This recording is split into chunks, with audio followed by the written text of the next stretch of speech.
राधे राधे मित्रों, मैं अंकित आप सभी लोगों का आपके अपने चैनल में हार्दिक स्वागत करता हूँ, अभिनंदन करता हूँ। तो दोस्तों, कल जैसा कि 10 अक्टूबर है तो करवा चौथ है। तो करवा चौथ की आप सभी लोगों को बहुत बहुत हार्दिक शुभकामनाएं। तो आज मैं आप लोगों को बताने जा रहा हूँ एक करवा चौथ व्रत कथा।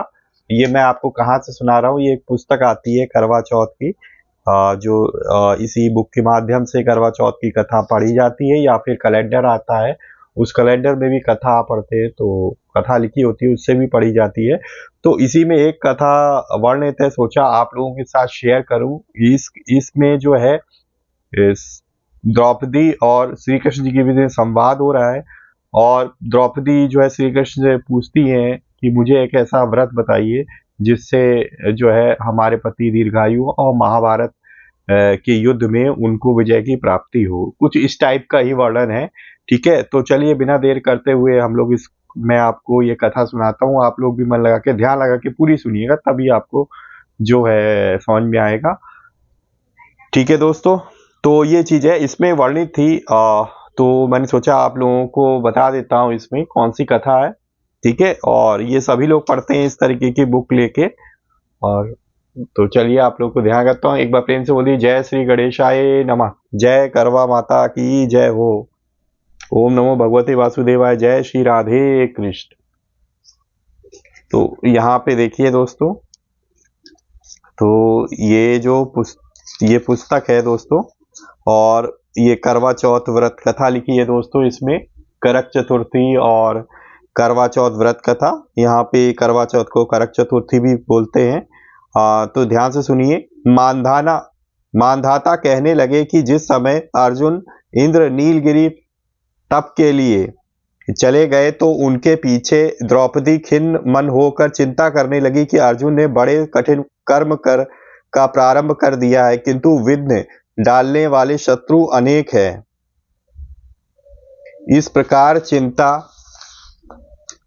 करके श्री कृष्ण जी से सब विघ्नों के नाश करके श्री कृष्ण जी से सब विघ्नों के नाश करने का उपाय पूछने लगी। द्रौपदी ने कहा कि हे सर्व जगत के नाथ, आप मुझे ऐसा व्रत करने की कृपा करें जिसके करने से सभी विघ्न नाश हो जाएं। श्री कृष्ण जी ने कहा कि हे महाभागे, श्री पार्वती जी ने शंकर भगवान से भी यही प्रश्न किया था। तब शंकर जी ने पार्वती जी से जो कहा, हे वारा रोहे, वही करक चतुर्थी का व्रत मैं तुमसे कहता हूं, तुम ध्यान पूर्वक सुनो। जो सब प्रकार के विघ्नों को नाश करने वाला है। श्री पार्वती जी ने कहा कि हे भगवान, यह करक चतुर्थी का व्रत किस प्रकार का है और उसका विधान क्या है, और पहले भी इस व्रत को किसी ने किया है। तब शंकर जी बोलते हैं क्षमा करें, शंकर जी बोले कि पार्वती जी, जो अनेक प्रकार के रत्नों से शोभायमान चांदी और सोने के भवनों से भरे विद्वान पुरुषों से सुसेवित, लोकों को वश में करने वाली दिव्य स्त्रियों से शोभायमान, जहां पर सदैव ही वेद ध्वनि होती है, ऐसे स्वर्ग से भी मनोहर परम रमणीक शुक्र प्रस्थपुर दिल्ली शहर में एक वेद शर्मा नामक ज्ञानी ब्राह्मण रहता था। उसकी पत्नी का नाम लीलावती था। उसके महापराक्रमी 7 पुत्र और संपूर्ण लक्षणों से युक्त वीरवती नाम की एक कन्या उत्पन्न हुई।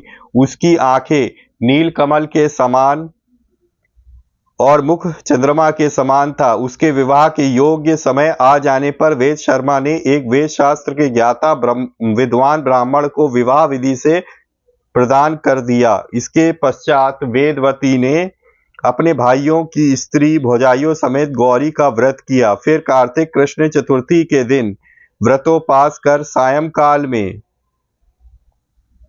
स्नान कर सभी ने भक्ति भाव से वट वृक्ष का चित्र बनाकर उसके नीचे शंकर जी और गणेश जी और स्वामी कार्तिकेय जी के साथ पार्वती जी का चित्र बनाया, और ओम नमः शिवाय इस मंत्र से धूप दीप गंध पुष्प और अक्षत आदि से गौरी का पूजन किया। फिर शिव जी, गणेश जी तथा सदानंद का अलग अलग पूजन करती हुई पकवान अक्षत तथा दीपक से युक्त 10 करवा और गेहूं, पिसान और गुड़ के बने हुए बने हुए पकवान तथा और भी अनेक प्रकार के फलादि भोज्य पदार्थों को अर्पण करके अर्घ देने के लिए चंद्रोदय की प्रतीक्षा करने लगी। इसी बीच में वह वीरवती बाला भूख प्यास की पीड़ा से मूर्छित होकर पृथ्वी पर गिर पड़ी। तब उसके सभी बांधव रुदन करने लगे। फिर वीरवती का मुख धोकर पंखे से हवा करके उसको ढांढस बैठाने लगे कि अब चंद्रमा उदय होने वाला है। उसका एक भाई चिंता युक्त होकर एक महान वट वृक्ष पर चढ़ गया।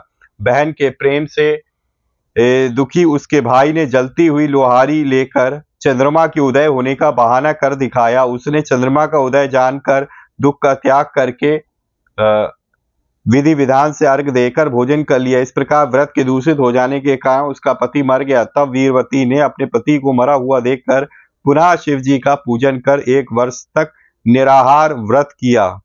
वर्ष के समाप्त होने पर करक चतुर्थी का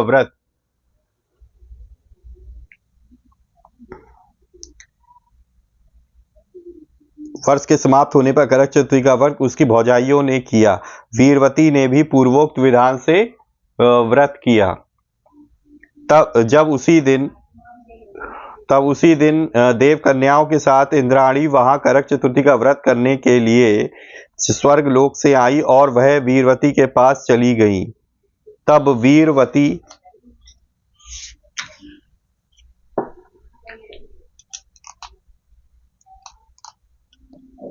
वीरवती ने कहा कि जब मैं करम चतुर्थी का व्रत करके अपने पति के घर पर आई तो मेरा पति मृत्यु को प्राप्त हो गया। मैं नहीं जानती कि किस पाप के कर्म से मुझको यह फल मिला।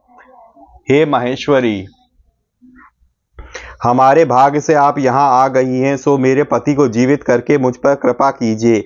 इंद्राणी ने कहा कि हे शुभे, गत वर्ष जो तुमने पति के घर में करक चतुर्थी का व्रत किया था तो बिना चंद्रमा के उदय हुए ही तुमने व्यर्थ अर्घ दे दिया। इसी से व्रत दूषित हो गया और तुम्हारा पति मृत्यु को प्राप्त हो गया। अब तुम यत्न के साथ इस करक चतुर्थी का व्रत करो।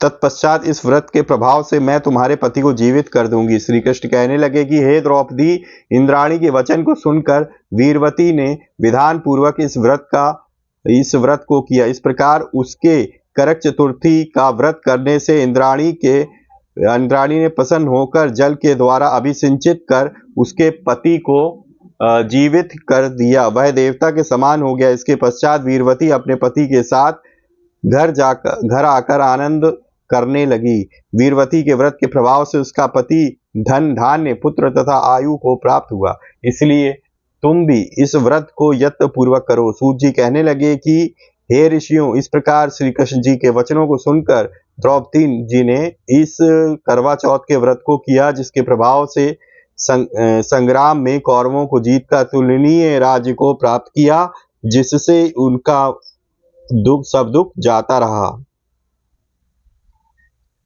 तो एक बार प्रेम से बोल दिए दोस्तों, सियावर रामचंद्र की जय। तो ये था दोस्तों करवा चौथ व्रत की कथा जो मैंने आपको कह सुनाई इस पुस्तक के माध्यम से। और बहुत ही पतली सी पुस्तक आती है, अलग अलग उसमें आती है दोस्तों। तो ये थी। तो आप लोगों को कैसी लगी प्लीज़ कमेंट बॉक्स में ज़रूर बताइएगा दोस्तों। और आप लोगों को फिर से जो है कल 10 अक्टूबर है करवा चौथ की, आप लोगों को बहुत बहुत शुभकामनाएं। तो अच्छे से जो भी पुरुष हैं वो अपनी पत्नियों के साथ अच्छे से करवा चौथ का व्रत करें और उनका सहयोग प्रदान करें उनको। ठीक है दोस्तों, तो आप अपने कमेंट बॉक्स में ज़रूर अपनी राय बताइएगा कि आपको वीडियो कैसी लगी।